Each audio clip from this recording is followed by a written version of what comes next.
Governor Scott Walker is now officially seeking the 2016 GOP presidential nomination and has laid out his vision for America. Now, what does this vision include? Well, it includes things like cutting taxes on the rich, destroying private and public sector unions, and of course, undoing the president's healthcare law or any sort of healthcare reform. Oh, great, this vision sounds awesome already. Now, during his opening speech, he had said that we need new, fresh leadership. Leadership with big, bold ideas from outside of Washington. The kind of leadership that knows how to get things done. You know, like we've done here in Wisconsin. Big, bold ideas. That's what we need. We need some big, bold ideas. What kind of big, bold ideas do you have? Well, he brought some of those ideas to Wisconsin, as he had mentioned. So let's look at how some of those ideas worked out for Wisconsin. Now, as I said, among some of the things that Walker was planning to do is cut taxes, of course, on the rich, and he's done this in Wisconsin.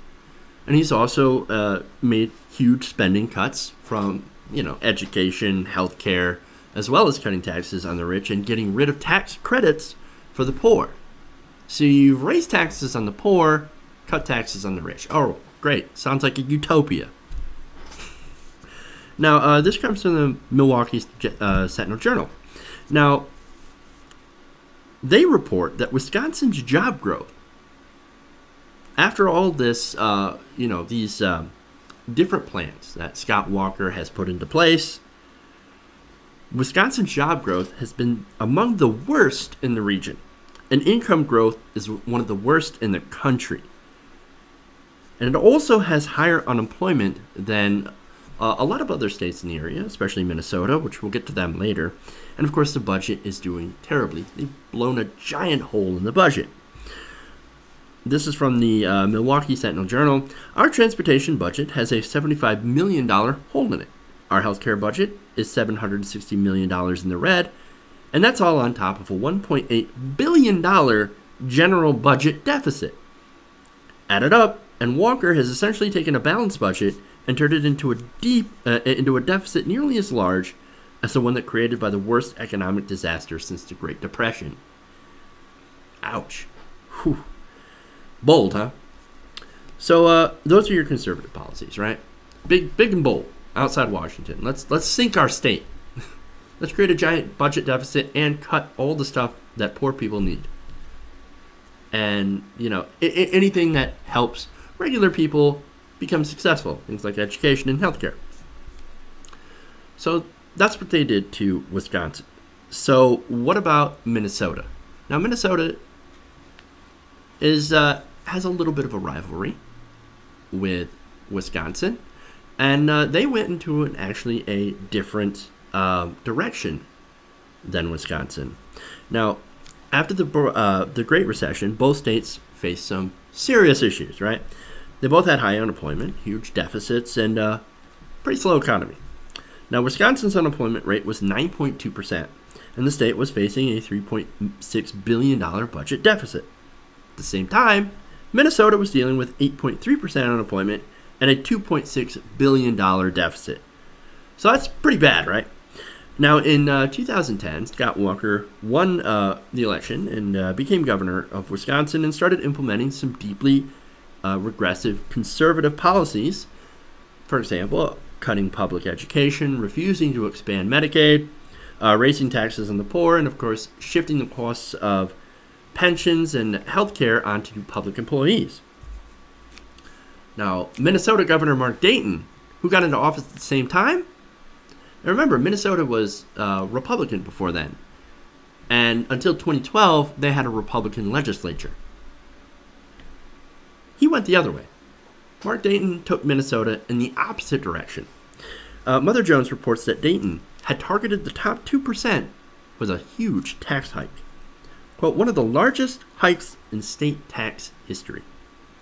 According to the Tax Foundation, the state income tax in the highest earners increased to 9.85% in 2013, making it the fourth highest in the nation. And he also raised taxes on corporations. Now, not only that, but Minnesota also passed a minimum wage increase. In fact, Minnesota is set to increase its minimum wage to about $9.50 by 2016. And that's not the only thing, okay? So, raising taxes on rich people as well as increasing the minimum wage. All right, what else? What else did he do? Well, other measures have included a tuition freeze at public universities and two-year colleges, increased spending on education, increased unionization. And this is all according to data from Mother Jones. So what's the result? Now, obviously, Minnesota has imploded, right? There's like a giant Minnesota-sized hole in the United States right now, right? All the rich people left, everybody's hair is on fire, and basically Minneapolis looks like a scene from Mad Max. Am I right in assuming that's what happened? Because that's what conservatives said would happen if you raise taxes on wealthy people. They're all just going to run away. They'll flee and the deficit will pretty much explode, right? Well, that's not what happened. According to the Huffington Post, the state has created more than 170,000 jobs, and its unemployment rate stands at about 3.6%. That is the fifth lowest in the country, and far below, of course, the nationwide rate of about 5.7%. So what about the budget, right?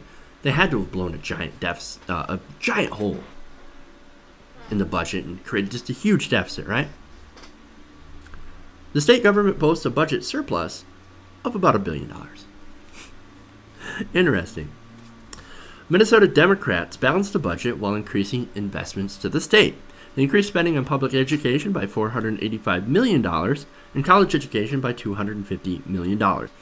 They also increased the state's economic development fund by $89 million, which allowed for more job training, and also grew the transportation budget by about $59 million. And by accepting the funds for the Affordable Care Act, the Medicaid expansion, the state reduced healthcare spending by $50 million without kicking anybody off the rolls. Now, that's pretty much the opposite of everything Scott Walker has done for Wisconsin. He's done the opposite. And obviously, if you do the opposite, you're going to have the opposite effect. Which is, of course, evidenced by the lack of a balanced budget in Wisconsin, a giant budget hole. Now, what also happened in Minnesota? Well, it turns out wages and personal income also grew. Now, just looking at manufacturing jobs, the Journal Sentinel looked at it, and the most recent numbers show that Minnesotans making $600 are making $600 more per month.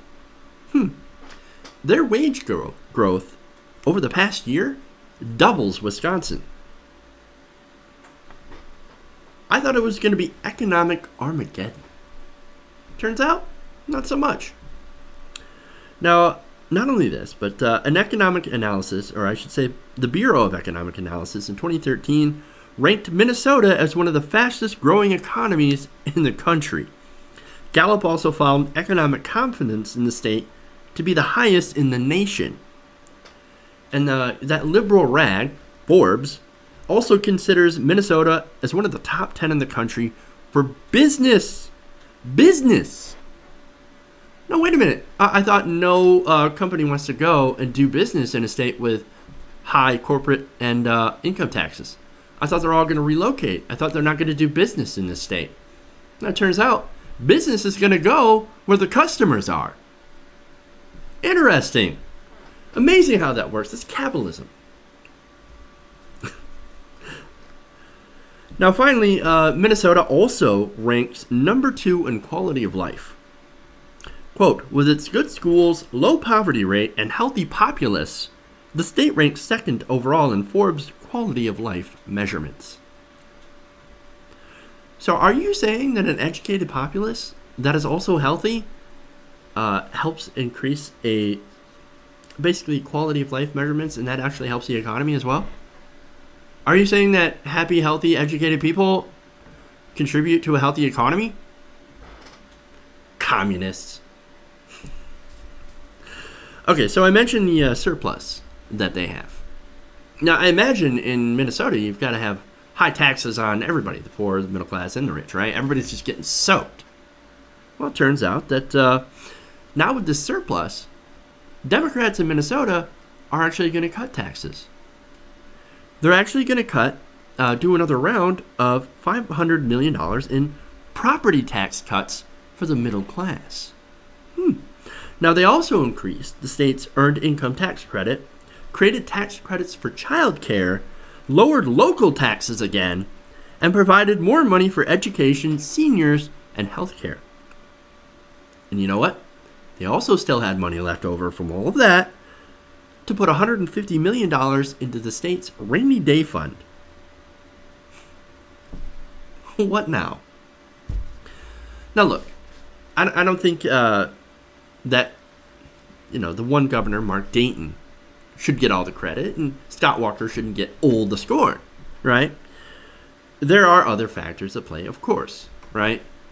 Wisconsin obviously pulled a Michigan and specialized too much in the auto industry.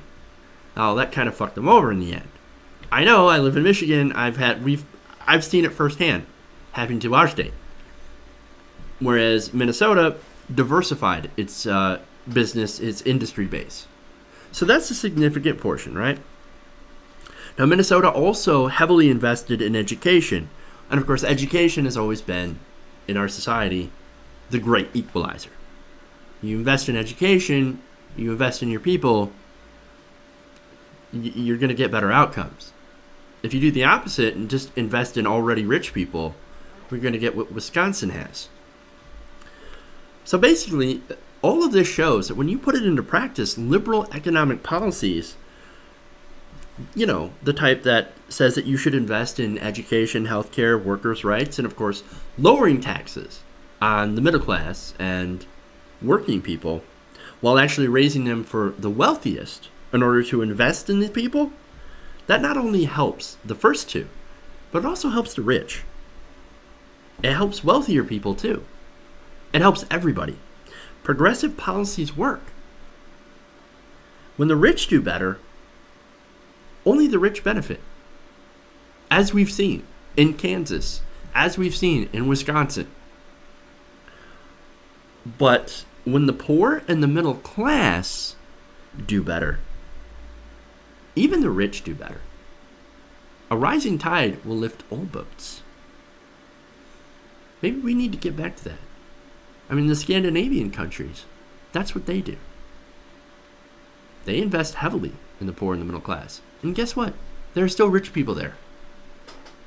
And if we do the same thing, we're still going to have rich people here. There's the evidence. It speaks for itself.